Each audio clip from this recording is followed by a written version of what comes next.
This is Histories and Mysteries. I'm Ashley. I'm Jessica. And I'm Richelle. And on this week's episode, Ashley is going to be talking about Ghislaine Maxwell or Ghislaine Maxwell. And Richelle is going to be talking about a secret apartment. Ooh. Okay. Yeah, don't want to give away too much. I'm right. excited. But I hope all of you guys had happy holidays and happy new year.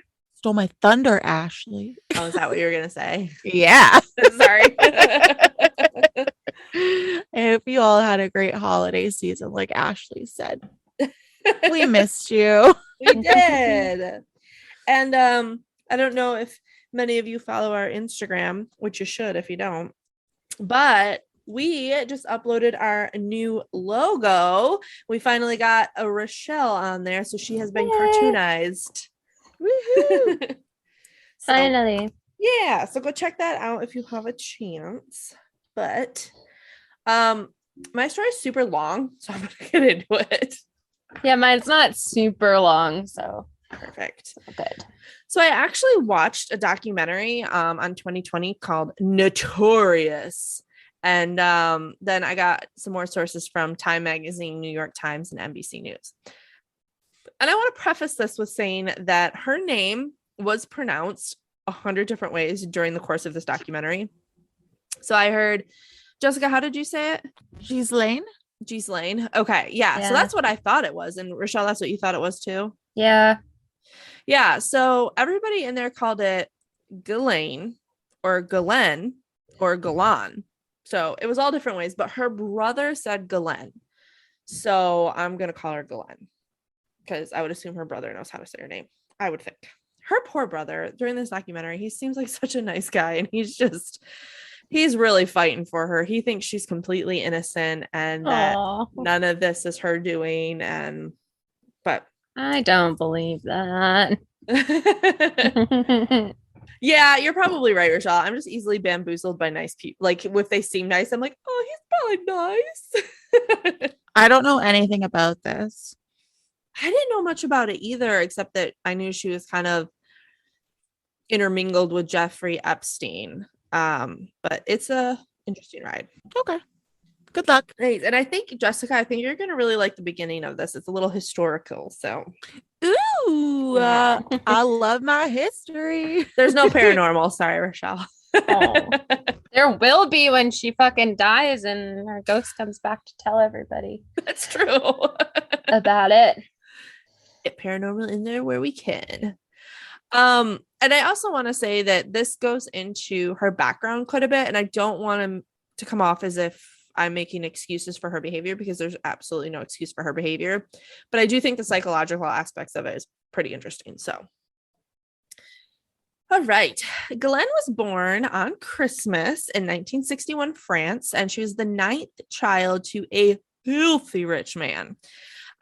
In fact, one British I think that was a typo. I wrote, in fact, one British hottie described her dad. Are you sure? Knowing you, Ashley, I don't think that was a typo. You probably looked him up and was like, hell yeah. I was probably like, ooh, this British hottie.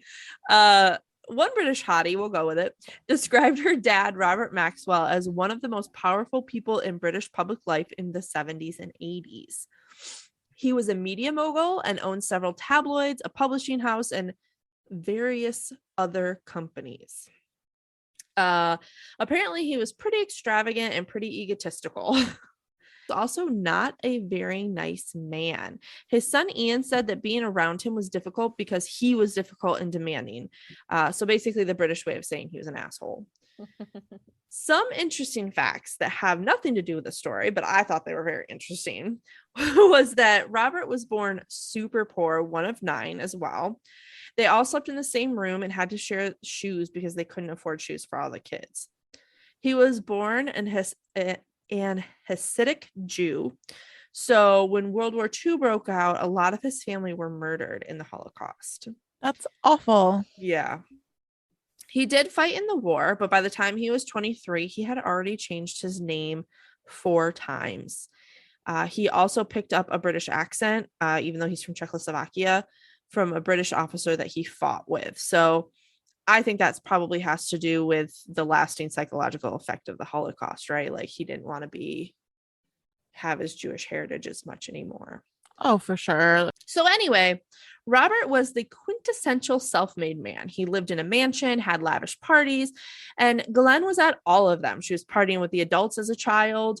One person said that because her dad was so difficult, she spent most of her life trying to gain his acceptance, which really makes sense in the long run. Apparently, she was also pretty emotionally neglected as a child. Her brother was in a car crash the week she was born and was in a coma for 7 years. Holy crap. Whoa. Yeah. So this tore the family apart. And basically from like 1 to 7, Ghislaine was like ignored. There is a story, and I don't know how much I believe this, but they say one story says that when she was 4 years old, she walked into her parents' bedroom, stomped her foot, and said, "Mommy, I exist." That's so sad. I know. And this was crazy to me, but her mother wrote a book, and in it she said that Ghislaine suffered from anorexia when she was just 3 or 4 years old. I feel like that's a parent problem. Right? 3 or 4? What is Like going on? a neglect problem at that point. Yeah, you can tell she's just trying to control something and get Yeah. attention probably. But as time went on, the family kind of healed, and Ghislaine became a very spoiled child. Her brother said that she actually became her dad's favorite. But apparently his favoritism came and went. So one day you'd be his favorite, the next day you weren't. Her dad even gave her a job in the management of a football team at the age of 22. He then gave her a job at one of his newspapers called The European. During this time, Robert bought a newspaper in America because he wanted to kind of branch out of England. And in doing so, he would host these lavish parties. And again, Ghislaine would be there right by his side, helping to plan these parties. And she kind of became a glamorous figurehead for the family. You know what this reminds me of? Huh. Like Downton Abbey almost. Kind of. And I was just going to say, and it was even thought back then that she should marry a Kennedy and meld the two great dynasties together. So she was like royalty. That's so funny. I know. So definitely a socialite for sure. Fun fact, Robert was so rich that when he bought a paper and realized the building didn't have a kitchen, he moved the whole thing to the Waldorf Hotel. So that was $4,000 a night back in the 80s, where he had several rooms, an office for the staff, and a butler could serve him. And apparently you could access the roof during this time. And if he didn't like someone, he would send them up to the roof and then call the elevator back down and trap them up there. So like a while later, they'd call down and be like, "Oh, I'm trapped." And he just laugh and thought it was so funny. I thought you were going to say you went up and pushed them off. Oh God, no. So about 9 months after he bought the Daily News in America, he decided to go out on Lady Ghislaine, his yacht, all by himself. And when I say all by himself, I meant all by himself with his enormous crew. And the crew said he seemed fine during the trip. They have a lot of footage of it, him like swimming, having a good time. But one morning they woke up and they could not find him anywhere. It seemed he had gone overboard. They found his body a bit later in the day, and the official cause of death was a heart attack, but some people thought it was a suicide. Ghislaine thought that he was murdered, but her brother said that she was really alone and that thought she was the only one who thought that. I was just thinking that was the first thought that went through my head, was that he had been murdered. Well, other than him being an asshole, I don't really see how. Well, actually, maybe. Let me get to this next point and then maybe. A few weeks after his death, it was discovered that he had stolen hundreds of millions of dollars from his employees' pensions. And my thought is like, why? What an asshole. Right. And like, why? He has a ton of money. I know. I don't understand people. Yeah. So the total amount missing from the Mirror pension funds was 763 million pounds, which in today's money would be 1.46 billion pounds, which is about 1.9 billion United States dollars, or 2.4 billion Canadian innings. Holy crap. Jesus Christ. I almost wanted to put 2.4 billion loonies, but I didn't.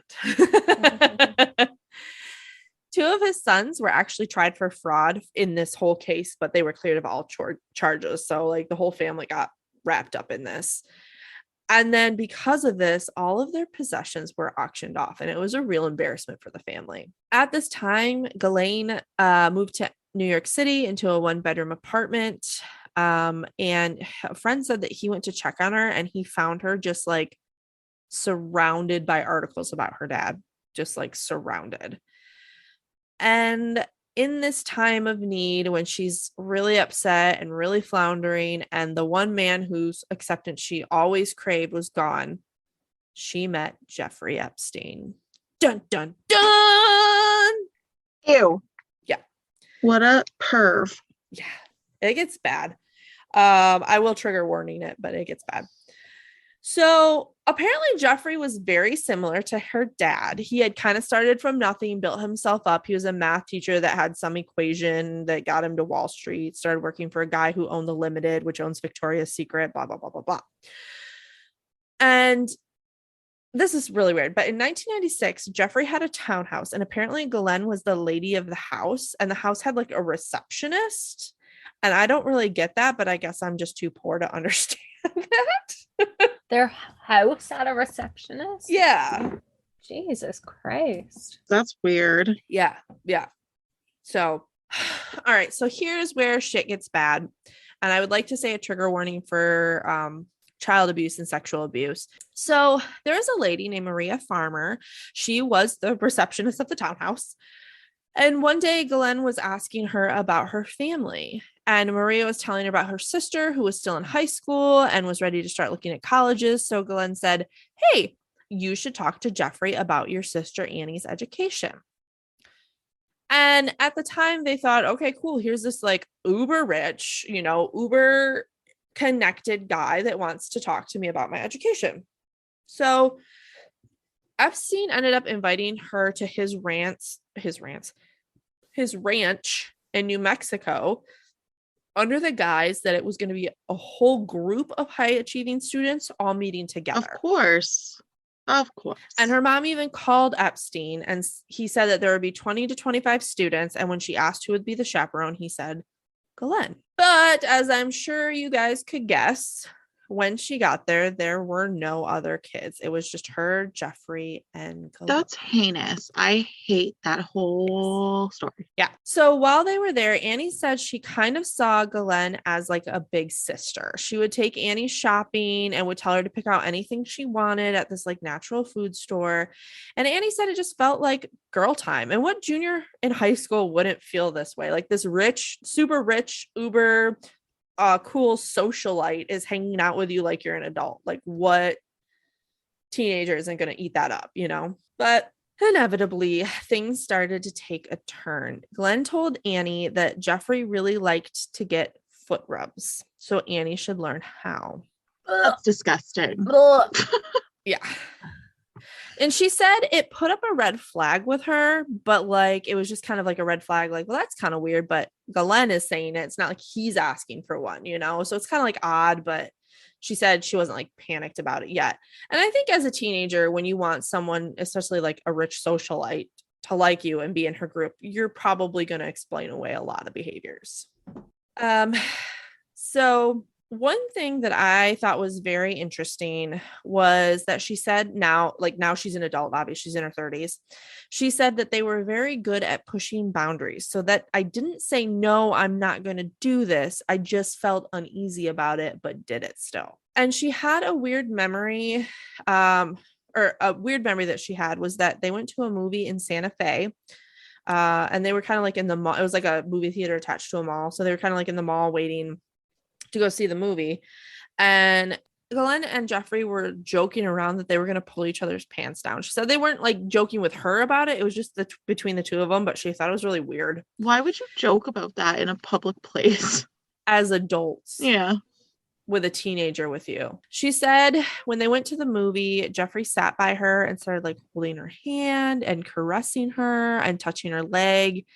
And she said, and her feet, which is weird. Yeah.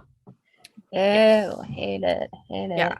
it. And she said it was weird because it wasn't even like he was trying to hide it from Ghislaine. And then apparently Ghislaine repeatedly insisted on giving Annie a massage back then. Yeah. And Annie, while she's getting this massage, she noticed that, because, like, okay, if someone offered to give me a massage that was like a friend of mine, I'd be like, fuck yeah, I want a massage. Oh, 100% need that massage. Yeah. But while she was getting this massage, she noticed that the door was open. So anyone, Jeffrey cough, could see in it. And she said at one point, Ghislaine took the sheet down, exposing her breasts. And she said she was like super fucking uncomfortable. And she said that Ghislaine started like touching around her chest. She said she was blurring the boundaries between like normal and not normal, but she didn't feel right. And she was actually really scared. She said she remembers as a teenager away from home with two adults whom she trusts in the middle of nowhere. It was just terrifying and disgusting. Yeah, that's awful. I couldn't imagine. I know. But she said she needed to manage her fear and go on like everything was normal. I mean, she didn't really have a way to get home, even if she wanted to. She was in the middle of nowhere. And this, was before cell phones. So, and it gets worse. One night she was in bed and Jeffrey came into her room and said he wanted to cuddle and got into bed with her. She said it was a clear overstepping of boundaries at this point, but she was just so confused because Ghislaine was there. And she's like, how is this happening? And, if they're partners, this just doesn't make sense. What is happening? But she said at one point, Jeffrey physically restrained her and started pressing up against her, is what the quote was. That's gross. Yeah. She said that she was just kind of like frozen with fear. And after she got up, went to the bathroom and shut the door. So I don't know how far that pressing up against her went, but that's what they said in the documentary. So we'll leave it at that. But when she got home, she never spoke about what happened, which, as we know, is very common in sexual abuse and rape victims. They feel a sense of shame with it, embarrassment, which they shouldn't, but they do. And so it wasn't until 2019 that she finally filed suit against Jeffrey's estate. And this was after Jeffrey had died.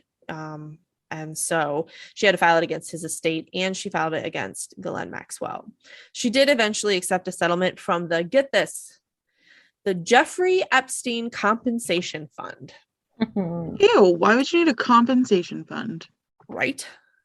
Ugh. So obviously Ghislaine denies it all. She says she had nothing to do with it. She didn't know anything about it, blah, blah, blah, blah. Annie said, looking back at the series of events now, it's just so clear how Maxwell was a really important part of the grooming process and how they worked together as a team. So this was all in 1996. And by the year 2000, Glenn moved into a $5 million mansion on the Upper East Side of Manhattan, about 5 blocks south of Jeffrey's mansion. People speculate that Glenn was in love and wanted to marry Jeffrey, but he didn't really want to. And eventually their relationship became more of a business relationship, probably on his side. And she just managed his property. She hired his assistants, his architects, his cooks, cleaners, gardeners, etc. And when Ghislaine was asked, I assume in court, if she ever hired massages for Jeffrey, she said from time to time she would visit professional spas, would get a massage, and if it was good, she would ask it if they did home visits. So enter 21-year-old Shantae Davies, who was training to be a massage therapist. One day she was asked by her teacher to come help her with a massage appointment, and that's when she met Ghislaine. She said that Ghislaine was warm and welcoming, and after the massage, Ghislaine asked her if she would fly to Palm Beach to be her personal masseuse, which, fuck yeah, dream job, right? You get to go to Palm Beach for free and be someone's personal masseuse. When she arrived in Palm Beach, Ghislaine picked her up in a Mercedes and told Shantae that her partner was like a Ralph Lauren type and asked if she liked that type. Is he though?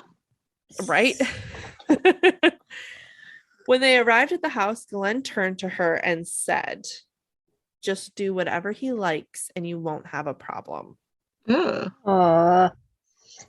So she set up the table and started giving Jeffrey a massage. He was nice at first, kind of just asking her questions like, how do you like massage school? Stuff like that.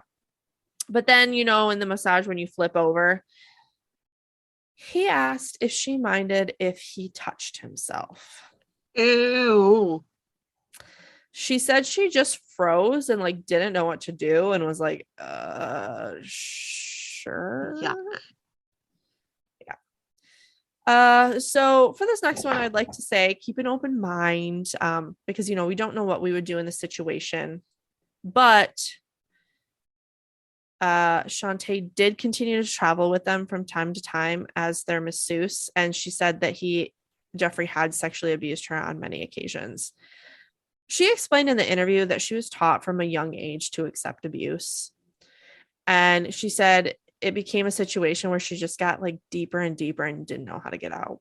And now we have Teresa Helm. And the same thing happened to Teresa. Ghislaine asked her if she would like to fly around the world with her and be her private masseuse. And she's like, I'm done. Yeah. Teresa told that she was told that she was hired for Ghislaine. And she met her in New York City for an interview. She said right away that Ghislaine was super well spoken and polite. And then the interview massage began, which can I just interview people and get free massages? That'd be great. Right. Interview massage. Yeah, right. Yes. So anyway, Ghislaine fell asleep during the massage. So Teresa's like, heck yeah, this is going great. She's super relaxed. And when the massage was over, Ghislaine said that this was only part 1 of the interview, and there was still part 2 where she would meet her partner, Jeffrey. Teresa said that was the first time she heard anything about another person on this job. And Ghislaine said to her, give Jeffrey what he wants because Jeffrey always gets what he wants. So she goes to Jeffrey's place where he leads her into his office. He then asks for a foot massage and he puts his foot on her leg. She starts to massage his foot, but while doing so, he started pushing his foot closer and closer to her until he's basically touching her. He then grabs her chin and says, I know I can always trust a woman who shows her gums when she smiles. What? What does that even mean? Fuck? I know. So at this point, Teresa's like, no, thank you. She gets up and starts to walk towards the door, but he grabbed her from behind and sexually assaulted her in the hallway. When she was about to leave, he said, don't do anything I wouldn't do. And she never spoke to them again. So neither of these two women have filed lawsuit against Ghislaine herself, so she's never had to formally respond to them. Teresa did file a suit against the Epstein estate in 2020 and was also given a settlement by the Jeffrey Epstein Compensation Fund.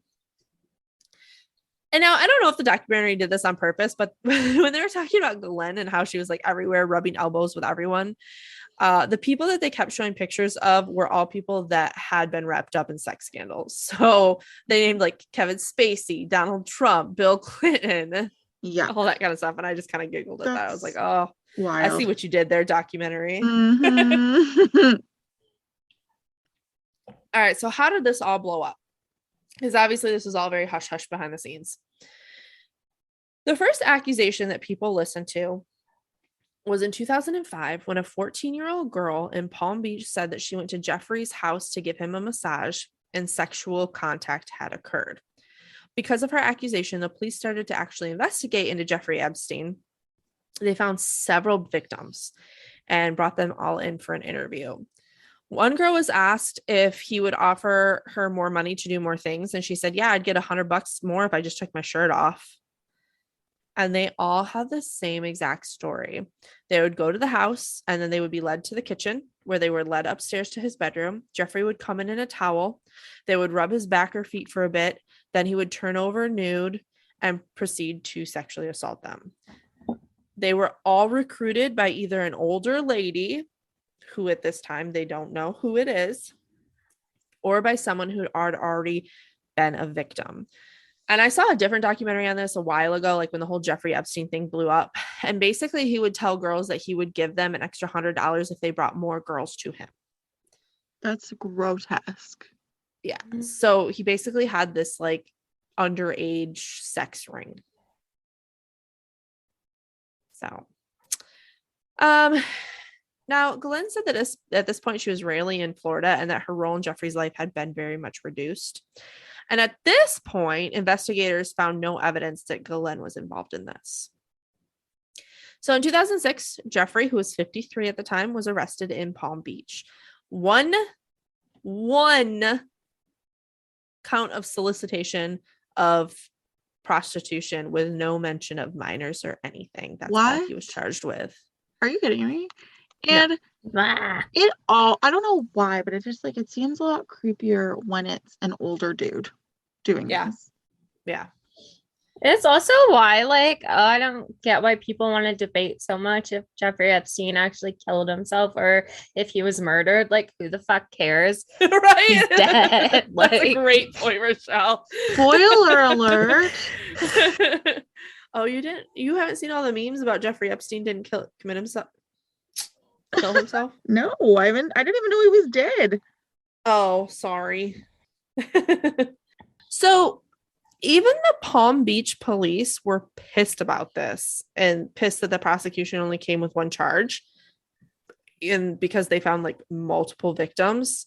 So they said, fuck you, and contacted the FBI. So good on them. All right. So this is going to piss you and everybody else off. But on June 30th, 2008, Epstein somehow cut a deal. There would be no federal charges. He would just plead in state court to the one count of solicitation of a prostitute and one count of solicitation of a minor. He served 13 months in county jail and bada boom, bada bing, he done and out. So even after this, Ghislaine kept in contact with Jeffrey, and when asked why, she said, "I'm a loyal person, and Jeffrey was very good to me when my father passed away, and I thought it was a very thoughtful and nice thing for me to do to help him in a limited fashion."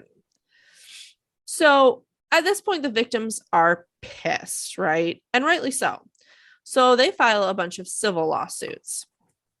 And it comes out that Ghislaine was playing a much bigger role in Jeffrey's life than people had realized at the time.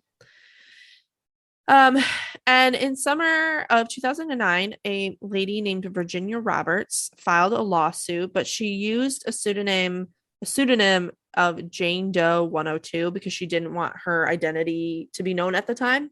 She since has come out, obviously, since we know her name is Virginia Roberts. But at the time, she didn't want anybody to know. So she filed under Jane Doe 102. And she said that Ghislaine had recruited her when she had worked at Trump's Mar-a-Lago resort as a changing room assistant. She said that Ghislaine made an offer asking her if she wanted to give a rich guy a massage in Palm Beach. And she said, okay. She said that Jeffrey and Ghislaine made her a sex slave. And this was the first time that Ghislaine was mentioned as an accomplice. Virginia alleged that not only was Ghislaine an active participant in these charges, but apparently she was only suing Jeffrey. Wait, sorry, let me reread that sentence. Virginia alleged that Ghislaine was an active participant in these charges, but she was only suing Jeffrey at the time, not Ghislaine. But now the lawyers are starting to dig into Ghislaine more and are like, huh. Yeah, that's weird. Yeah. So during these like depositions, Jeffrey kept being an ass and invoking the Fifth Amendment. Do you guys know what that is? I know of it. I've heard I don't it. know what it is. So it's basically you don't have to perjure yourself in court. So you can just say, I evoke my Fifth Amendment right and not say anything. They can still get you in trouble for being like in contempt of court, but like you don't have to say anything. I think that's a scapegoat. That's like, hi, I'm suspicious. Yeah, exactly. So he kept doing that. They would ask him questions. He's like, I'm going to have to invoke my Fifth Amendment rights. Ugh. So lawyers are pulling in former staff to question because they're getting nothing out of Jeffrey. And one of the people, not many people want to talk, but one of them who did was a guy named Alfredo Rodriguez. He was Jeffrey's former butler and he blew it up. He said that Ghislaine was lady of the house in Palm Beach. He said she wasn't there physically very often, but that she was still very much running the house. When asked if Ghislaine knew that Jeffrey was bringing in underage girls into the house, he said that she knew what was going on. He said that she would keep name and numbers of the girls that came to give massages and actually had a copy of this book. They call it the Little Black Book of all the names and addresses that Jeffrey kept in each of his houses. It was dubbed the Black Book. I just said that. And apparently Alfredo tried to sell this book to one of the plaintiff's lawyers for $50,000. Holy crap. Is illegal. So he got arrested. Oh, good. Alfredo. So this book did have names and addresses of the massage women, as well as many other rich and famous people, most of whom were Ghislaine's friends. So they're thinking they can use this to corroborate like the victim stories. So like, yeah, you were there. It says right here that you were there. So after all this revelations, that's what I want, revelations, the lawyers were like, hey, we want to talk to this Ghislaine character.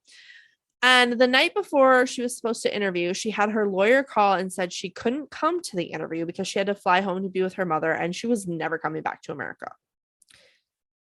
But this lawyer sees Ghislaine in a magazine front page at Chelsea Clinton's wedding, which was in the US. So she was obviously lying. And then a photo surfaces of Virginia, aka Jane Doe 102, in Ghislaine's apartment with Prince Andrew, taken by Jeffrey. She's 17 at the time, and she was surrounded by adult Ghislaine, adult Jeffrey, and adult Prince Andrew. And Prince Andrew is William and Harry's uncle. Okay. So Virginia ended up selling her suit with Jeffrey, and they just recently released those papers, and she only got $500,000. What? Yeah. And then she also had to make an agreement that no one else would be held liable, so she couldn't go after anybody else. Of course. But she found some loopholes. So she filed a lawsuit against the US government for making that shitty deal with Epstein. Because if they hadn't made that deal, then she wouldn't have ever been assaulted. So during this lawsuit, she goes into greater and greater detail about everything, including Ghislaine's role. Virginia claims that Ghislaine was basically her madame, and they directed her to have sex with Prince Andrew on 3 separate occasions. Interesting. She said that Ghislaine told her that she had to do for Andrew what she does for Jeffrey. She then said the next day Ghislaine told her that she did a really good job, pat her on the back, and said that she made him really happy. Obviously, Buckingham Palace denies everything. And Ghislaine, through an agent release statement, Ghislaine, through a released statement, basically says that the allegations aren't true. They are obvious lies, blah, blah, blah, blah. So Ghislaine emails Jeffrey for advice and says, you haven't done anything wrong. I would urge you to start acting like it. Go outside, head high, not as an escaping convict. Go to parties, deal with it. So a judge says that Virginia's claim about Ghislaine do not belong in the case against the US. So Virginia's like, okay, bet, and sues Ghislaine directly with a defamation lawsuit for saying that Virginia was a liar. Because, she couldn't go after her for the actual crimes because of her settlement. So she went after her for this. So because of that, Ghislaine actually had to go in for a deposition, which is basically like a pre-trial interview where anything you say can and will be used against you. And these were sealed until last year. So we have some transcripts, and in it, they point blank asked her if Jeffrey Epstein had a scheme to recruit underage girls for sexual massages. And she said, I don't know what you're talking about. When I was there at the time I was present, the people that gave Jeffrey, men and women who gave Jeffrey massages, were adults over the age of 18. She said she never saw anything inappropriate, nothing inappropriate underage activities or anything like that. She said that Virginia lied about everything to make the story more exciting. She claimed that Virginia was a truly terrible person and that she wouldn't have even remembered her if it weren't for the legal battles. But on the flight log, someone with the initials GM were on the plane with Virginia more than 20 times. When asked, she said, oh, G and M could be someone else. And they said, so you're alleging that when GM is listed on the logs, it's not referring to you? She said, it could be George. It could be Georgina, etc. Oh my goodness. What a stupid head. What a stupid head. At one point, she objected and said, let's move on. And the person running the deposition was like, no, I'm in charge. I say when we move on and when we don't. Are you gonna get to the part where she like draws the person drawing her in court? Yes. Just like staring at her like, I can do it too. Yeah, we'll get there. I'm almost done. This is a long one, but I'm almost there. So one day before the trial was about to start, they actually settled. So Ghislaine never had to actually go to court for this. And after this, she starts to withdraw from her partying lifestyle in NYC. She wasn't seen out and about anymore. She sold her apartment for $15 million and moves to Manchester, Massachusetts. Poor little darling, right? And apparently during this time, she gets married. She got married, didn't tell anybody, didn't tell her family. Her brother didn't even know.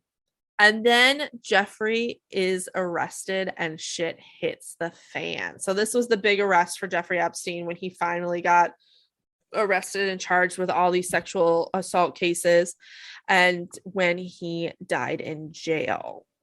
It was ruled a suicide, which we all know turned into a huge conspiracy theory. There's tons of memes about it that say Epstein didn't kill himself. So basically, he was found with his sheet wrapped around his head. He had hanged himself.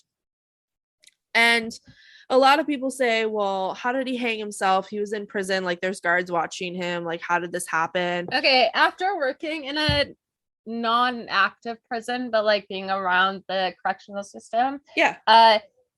If someone wants to kill themselves, they're gonna kill themselves. Yeah. Yeah. It doesn't, like, there's moments where people aren't gonna be looking and it takes like a split second. And so yeah, I don't know. And he's also a coward and probably doesn't want to like go down with the ship. So, you know, exactly, that's the coward's way out. Exactly. Well, the theory on the other side is that someone murdered him because he had so much dirt on these like really rich and famous people that were doing the same thing with him.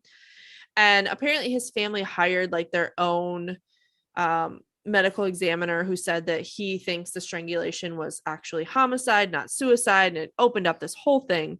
However, Jeffrey, a few weeks prior to his suicide, had attempted suicide the exact same way.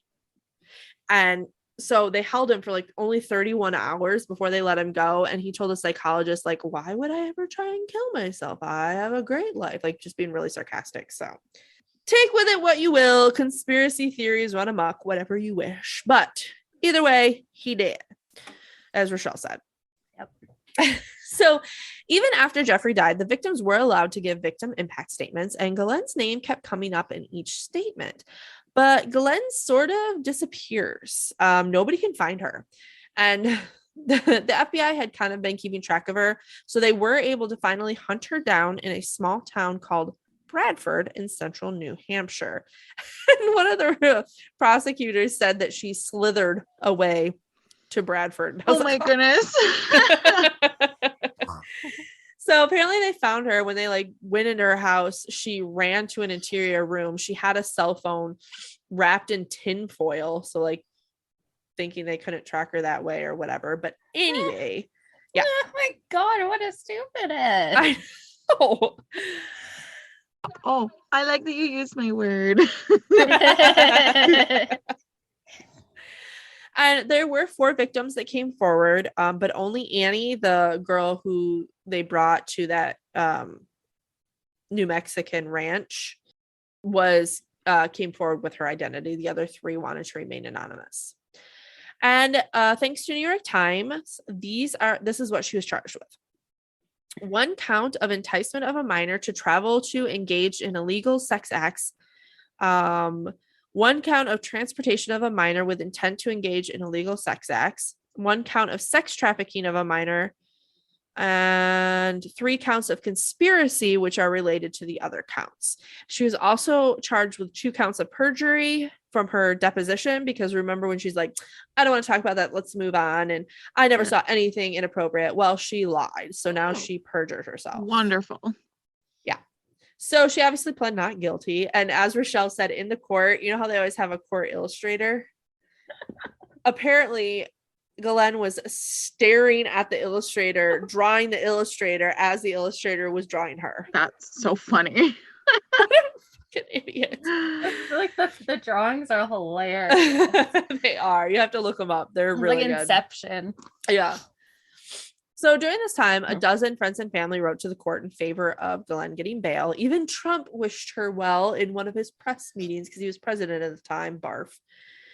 She offered to pay $28.5 million for her bail and renounce her foreign citizenship, but the judge said, nope, denied. So she was denied bail. Her lawyer went on to paint this just, so sad picture for her. Her cell was only 6x9, guys, and she was basically in solitary confinement, except if you count the rats and cockroaches. And she has a flashlight shined in her cell every 15 minutes at night to make sure that she didn't kill herself because of Jeffrey. Yeah. Oh, it sounds like prison. Right? Oh my goodness. So if you follow our Instagram, again, plugging that, you'll see that she was found guilty. She was convicted of conspiracy to entice a minor to travel to engage in sexual acts, conspiracy to transport a minor, transporting a minor with the intent to engage, and conspiracy to commit sex trafficking of minors. She was found not guilty on one of the counts, but everything else. But it's not over yet, ladies and gentlemen. Breaking news came out today that Glenn might have grounds for a mistrial. So one juror revealed that he used his own sexual abuse to sway the jurors. He said that he told the jury that he did not come forward about his sexual abuse until high school, and that made them kind of understand why these women would have waited longer. But when you are going through the jury selection process, you have to fill out a questionnaire. And if he did not disclose this information, Glenn could file for a mistrial. And it's questioned whether or not he disclosed this information, because had he done so, they are pretty sure the defense would have struck him from the jury. So they're thinking that maybe he did not. Oh my goodness. Yes. So if it's declared a mistrial, basically the whole thing happens again. So we'll see what happens with that. It's just so stupid. Like, you went through that experience yourself and you knew how hard it was to come forward, but here you are now potentially fucking over everybody else that this happened to because you had some weird vendetta. What do you mean weird vendetta? Like, kind of like the revenge storyline, right? Like, it happened to him, so, he's going to be on the jury to try and get her down for it, which... Oh, I get what you're saying. Like, she obviously deserves it, but I mean, it was kind of like... selfish, right? Like, because... And he said they interviewed him, the juror, and he's like, well, I just flew through his questionnaires. I don't recall being asked that question directly, so I don't know. So... that is the story of Glenn, and yet obviously there is more to come. Coolio. Thanks, Ash. I liked that story because I always sound bad when I'm like, oh, I don't know what that really famous case is, but I purposely stay out of it so that Ashley can tell me on the podcast. So thank you for sharing that with me, because I kept seeing, because I always see memes and pictures, and you were obviously posting the headlines, and it's like, I don't know what that's about, so just well, I'm happy to inform. Thank you. Let's hear about this secret apartment. Let's lighten things up. Okie dokie, artichoke. So I have a story for you, and I don't want to give it away too much, but I came across it when I was sick with pneumonia, which I'm still getting over. I would say we can still hear you wheezing, you poor thing. Yep. But I was lying in bed and Dustin was lying beside me on his phone looking at Facebook videos. And then he scrolled past this one and it was this story, and he listened to the whole, watched the whole thing, and I was there and I listened to the whole thing and was like, that's really cool. I'm going to do that on the podcast. So, secret apartment and nothing more until you figure it out. In a grand effort to revitalize the city of Providence, Rhode Island, the Providence Place Mall was opened in 1999 on the land once occupied by the former state prison. Oh. Costing $500 million, the mall was considered to be a quote-unquote super regional. In other words, it would have everything a person could ever want or need all in one convenient location. Ooh. Michael Townsend, a local artist, lived close to the mall during construction. He hoped it would be good for the city, bringing in more people and business. On his daily run, the route Townsend would take led him right past the construction site. He watched as the mall slowly took shape. Each time he would pass by, one section of the mall stood out to him, piquing his interest.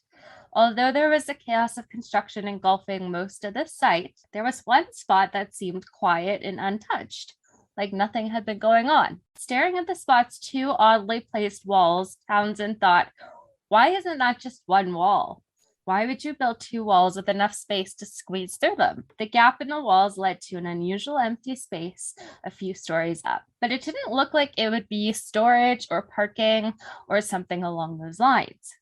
Just an accidental room created by the design of the shop surrounding it. Were they the contractors for Mary Winchester? Probably. Oh, poor Richelle. Don't make her laugh.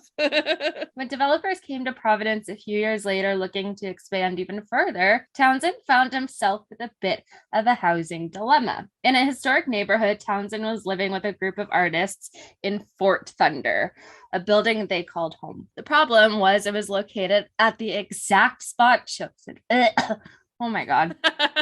The problem was it was located at the exact spot chosen for development. With plans to tear down almost all of the old buildings in the neighborhood, Fort Thunder was destined for demolition, later becoming a parking lot. Townsend and his fellow artists weren't done fighting developers over saving the old neighborhood and decided the only way to truly get a sense of what they were up against would be to live in the mall for one full week without leaving. This was the perfect plan to assert that spaces like the mall could belong to them, just as much as they belonged to the developers. Of course, they would need somewhere to hide away once inside. What better place than the secret room Townsend took notice of on his runs? Secret tunnel. Although it was hard to see, the room had never been sealed off and was still accessible from ground level. It was literally just a big space littered with the remnants of the construction site. It had absolutely no purpose. Upon seeing the space, Townsend's artist friends' ideas began growing. They were looking at 750 square feet of pure opportunity. Very quickly, the plan went from living a week in the mall to refurbishing themselves their own private condo. Oh. They began by clearing out all the leftover construction debris, carrying it out of the mall in backpacks, and used those bags to haul in supplies. They also built an extra wall out of cinder blocks to ensure they wouldn't be found.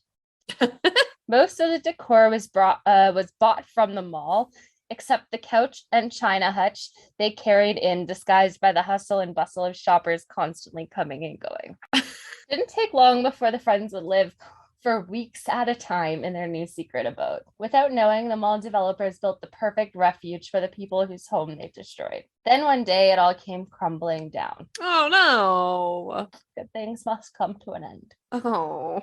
What happened? Tell me. I will tell you. Yay. The friends returned to the apartment to find the door had been kicked in, the Oh. PlayStation stolen, Oh. and several other items missing. Why the PlayStation? That's so rude. I know, right? Like they would know that is the most prized possession. Why are you gonna steal it?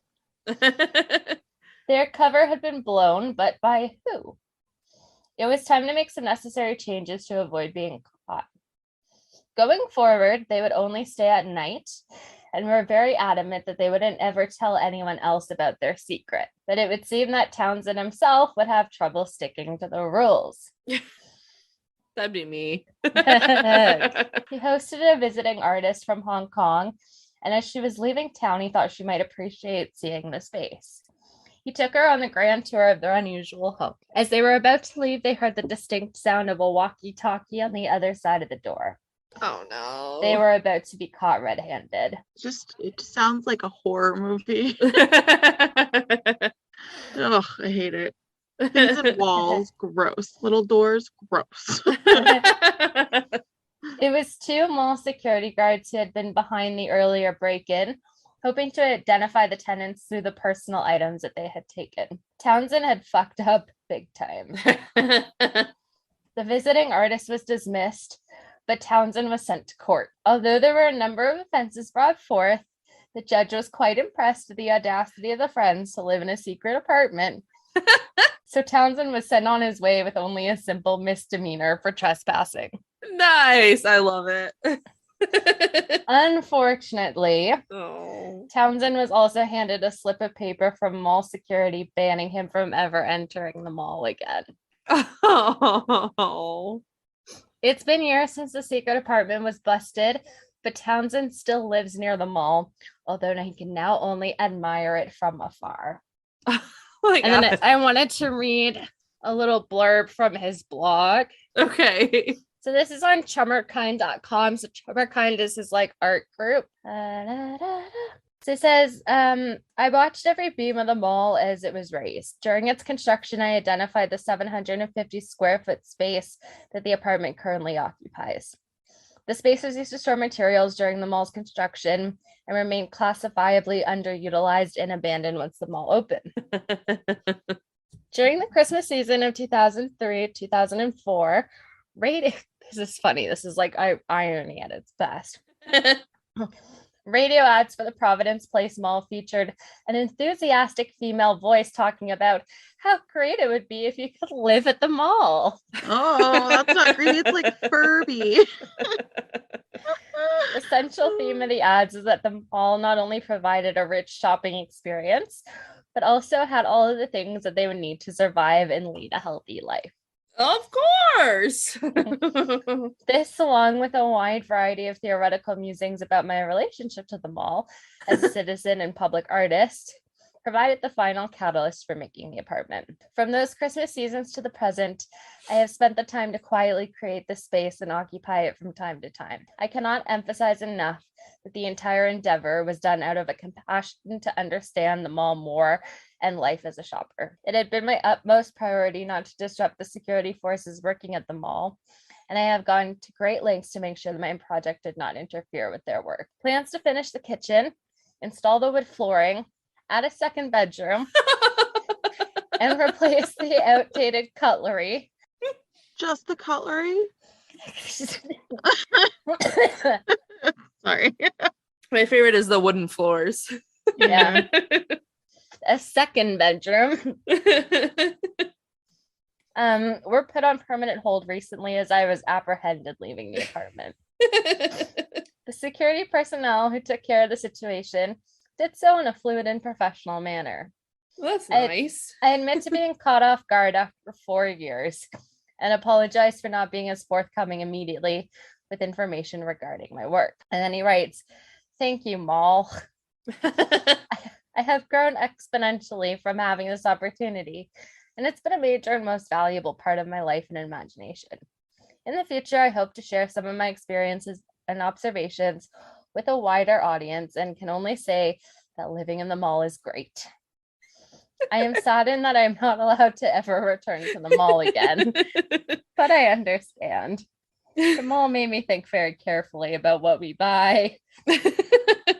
Sure. And then, first and foremost, I extend my most sincere apologies to the fine folks at General Growth Properties, and specifically to the security staff at Providence Place Mall.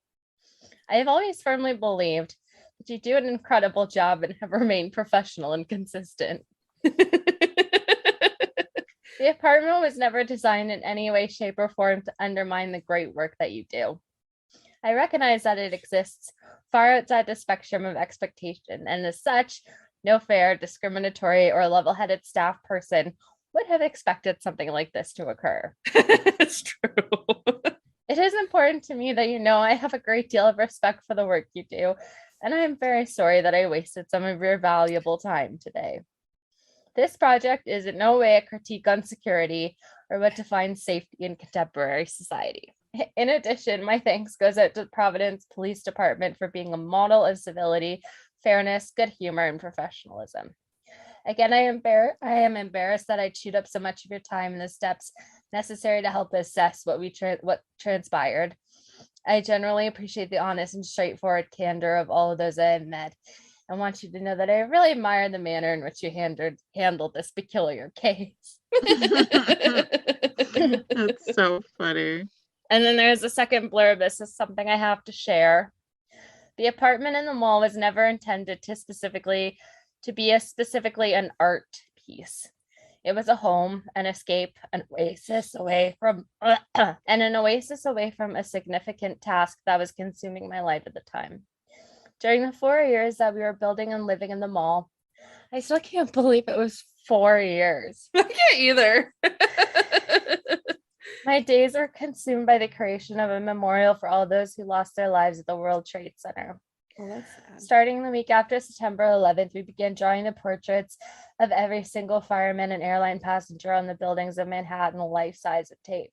Aww. The 500 portraits and their corresponding web pages took over 5 years to finish.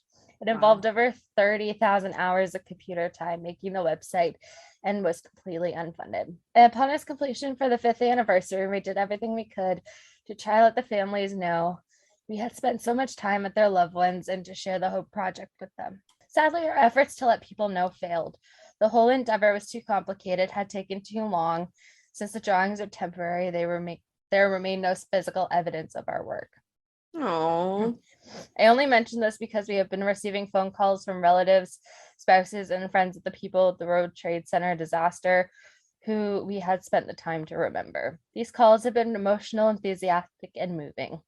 They are discovering the Hope Project through the site and all the attention paid to our home in the mall.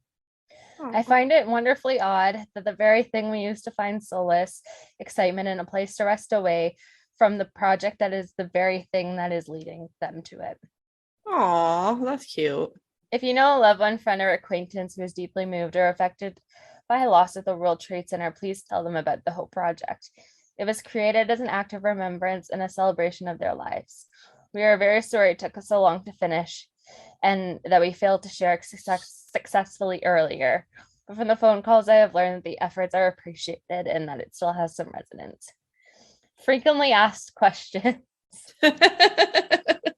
Yes, I have done other secret installations. Oh no, I want to know them all.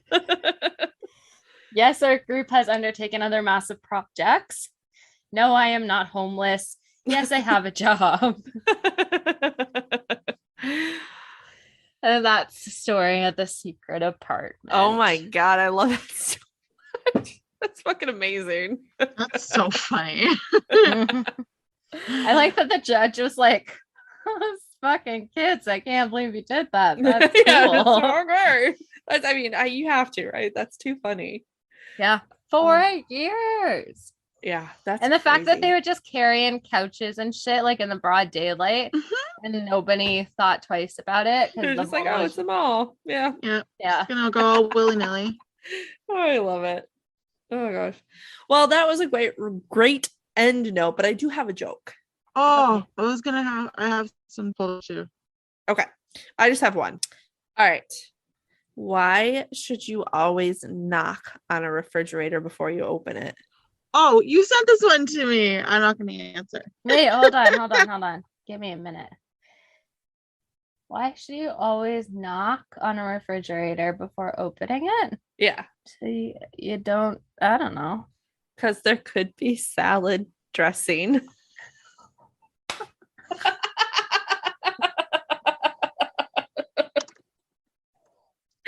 I love it so much.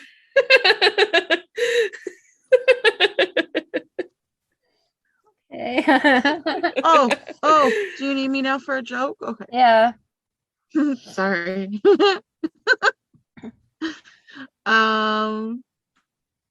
Okay. Should you have your whole family for Thanksgiving dinner? No. No, you should just stick with turkey. I like that one. Why do you smear peanut butter in the road? Why do you throw peanut butter in the road? Smear peanut butter. Oh, smear peanut butter in the road. I don't know. I have no clue. Jess? Oh. To go with the traffic jam. Oh goodness. All right, Richelle, you said you had one. Yeah.